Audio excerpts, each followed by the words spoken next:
पीले दांत वाली बहू। रंजना कभी ब्रश नहीं करती थी। उसे कितनी बार उसके माँ बाप ने डांटा, लेकिन उसका कोई असर उस पर होता ही नहीं था, जिस कारण से उसके दांत पीले पीले हो जाते हैं। शादी के बाद अरे बहू, वैसे तो तुझ में कोई कमी नहीं है, पर तेरे दांत इतने पीले कैसे हैं बेटा? कैसे मतलब? कोई सर्जरी थोड़ी ना कराइए। वो तो क्या नाम, मैं ब्रश नहीं करती थी तो पीले हो गए। अब क्या करूं? आप कहें तो लाल करवा लूं या फिर काले? यार ये क्या है, क्यों माँ से लड़ रही हो? लड़ रही हूँ? अरे मैं लड़ रही हूँ या ये बोल रही है कि दांत पीले हैं, पीले। अरे तपस्या थोड़ी ना की है इन्हें पीले करने के लिए।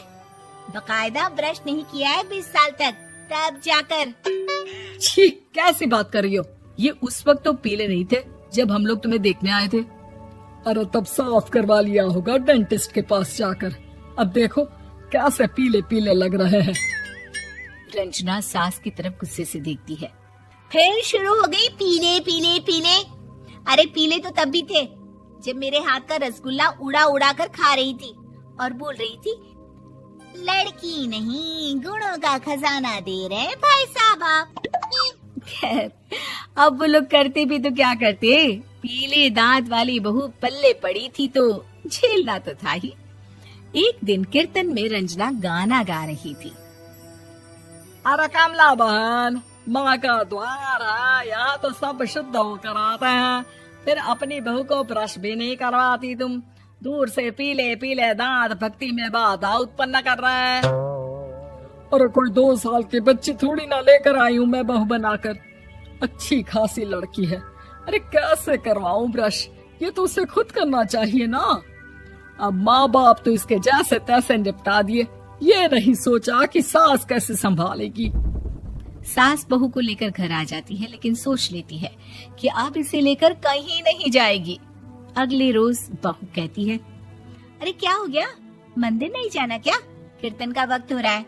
मेरी मधुर वाणी से कान्हा जी जागते हैं और सोते हैं। आप तो जानती है ना उनकी भक्ति में कितना मन लगता है मेरा। वो क्या है ना, तबीयत ठीक नहीं लग रही है मेरी, आराम करूंगी मैं। तबीयत ठीक नहीं लग रही? अभी तो मिथुन के गाने पर नाच रही थी आप, और अब बोल रही है कि तबीयत ठीक नहीं लग रही। अरे भक्ति में मन लगा लो सासू माँ, ऊपर जाना है, क्या मुंह दिखाओगी आप? हाँ? सास को बहू की बात पर गुस्सा आ जाता है। मैं क्या मुंह दिखाऊंगी, इसकी चिंता तो ना कर, समझी? अपने मुंह की चिंता कर, जो ये पीले पीले दांत लेकर हर जगह पहुंच जाती है। पता है लोग कितना मजाक बनाते हैं। ना जी ना, मैं नहीं जाना कहीं तेरे साथ। तो ये बात है, कोई ना, मत जाओ, मैं अपने कमरे में ही बैठकर भक्ति कर लूंगी। ऊपर वाला दांत थोड़ी ना देखता है, मन देखता है, भावना देखता है। और अरे बस बस, तू सब कुछ दिखा, बस ये सफेद चमकदार दांत ना दिखाना किसी को, है? जा यहाँ से।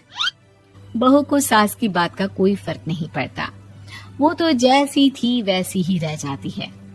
सुबह नहाकर किचन में खाना बनाना, फिर खाना खाना, कीर्तन भजन करना और सो जाना। एक दिन, माँ जी मैं सहेली के घर जा रही हूँ, शाम को लेट आऊंगी। हाँ हाँ तो जाना, मैंने कौन सा तेरी आरती करनी है घर पर बैठकर। रंजना सहेली के घर जाती है, जहाँ वो पार्टी में जाने की तैयारी कर रही होती है। अरे शिखा, कहाँ जाने की तैयारी कर रही है? मैं गलत वक्त पर आ गई क्या? अरे नहीं यार, उल्टा सही वक्त पर आ गया। मैंने ये साड़ी और ज्वेलरी निकाली है यार, शाम को इनके ऑफिस की एक पार्टी में जाना है। बताना कैसा लग रहा है ये सब? नहीं यार, इस ड्रेस के साथ तो वो वाली ज्वेलरी अच्छी लगेगी। हाँ हाँ सही बोल रही है, मैंने ध्यान ही नहीं दिया। वैसे तो हमेशा से मस्त फैशन सेंस रखती है। तो बड़ा जाती होगी ना पति के साथ पार्टी में। रंजना कुछ नहीं बोलती, बस सोचती है कि यार काश ये बात सही हो जाती, पर मैं क्यों नहीं जाती पार्टी में? क्या इन लोगों की कोई पार्टी होती नहीं होगी? रंजना घर आती है और रात में पति से सवाल करती है, एक बात बताइए, आप मुझे किसी पार्टी में क्यों नहीं ले जाते? क्या आपकी यहाँ ऑफिस में पार्टी नहीं होती? पति बेचारा क्या कहता कि दांत पीले हैं तुम्हारे इसलिए। अरे कोई पार्टी होती नहीं हम लोगों के ऑफिस में, तो कहाँ से लेकर जाऊं? और मार्केट, मॉल, कहीं वीकेंड घूमना, कहीं तो। अरे यार, सारे हफ्ते में एक छुट्टी मिलती है, तो सोचता हूँ कि आराम ही कर लूं। क्यों? रंजना मन मार के रह जाती है। पहले कभी सास के साथ मंदिर जाया करती थी, लेकिन वो भी सास ने ले जाना बंद कर दिया। घर बैठी बैठी रंजना बोर हो जाती है। तभी उसे आइडिया आता है और वो मायके जाने का सोचती है। सासू माँ, 2 दिनों के लिए मम्मी के घर जा रही हूँ। अच्छा अच्छा ठीक है, आराम से जा।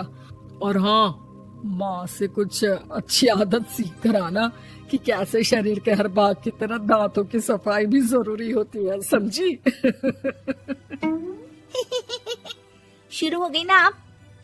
वो लोग आपकी तरह नहीं है कि छोटी छोटी बात का बतंगड़ बना दे। उन लोगों के लिए मैं मायने रखती हूँ, ना कि मेरे पीले पीले दांत। रंजना माँ को बिना बताए उन लोगों को सरप्राइज देती है, लेकिन जैसे ही वो दरवाजे पर पहुंचती है, अंदर देखती है कि घर वाले कहीं जा रहे होते हैं। अब माँ, काश रंजना दीदी के दांतों वाली प्रॉब्लम नहीं होती, तो वो भी हम लोगों के साथ चलती ना बुआ जी की बेटी की शादी में। हाँ बेटा, लेकिन अब उसे कौन समझाए कि उसको उसके पीले दांत नहीं दिखते, लेकिन उसके आसपास के लोगों को कितना एम्बैरेसिंग फील कराते हैं। मुझे तो कितनी बार उसके स्कूल की टीचर ने शिकायत की कि उसके साथ कोई लड़की बैठना भी नहीं चाहती, और ना ही कॉलेज में कोई उससे बात करना चाहता था। लेकिन पता नहीं क्यों उसे ये बात समझ में ही नहीं आती। कोई कमी नहीं है उस लड़की में, बस यही कि दांत पीले हैं। वो तो भला हो जीजा जी और उनकी माँ का, जो दीदी को जैसी है वैसे ही रखा हुआ है। रंजना को अपने घर वालों की बात सुनकर बहुत दुख होता है। वो सोचती है कि वो क्या करे, लेकिन फिर वो सीधा डेंटिस्ट के पास जाती है, अपने दांत चमकाती है और कसम खाती है कि वो रोज ब्रश करेगी। अरे क्या हो गया? तुम तो 2 दिनों के लिए गई थी ना। पर कोई ना, अच्छा है, चलो आ गई तो। रंजना सास के सामने आकर खड़ी हो जाती है और पूरी स्माइल करती है, उसके चमकदार दांतों को दिखाती हुई। हैं? चले मंदिर। माँ, मुझे माफ कर दीजिए, मैंने आप लोगों को बहुत एम्बैरेसिंग फील करवाया। मैं आज से रोज ब्रश करूंगी।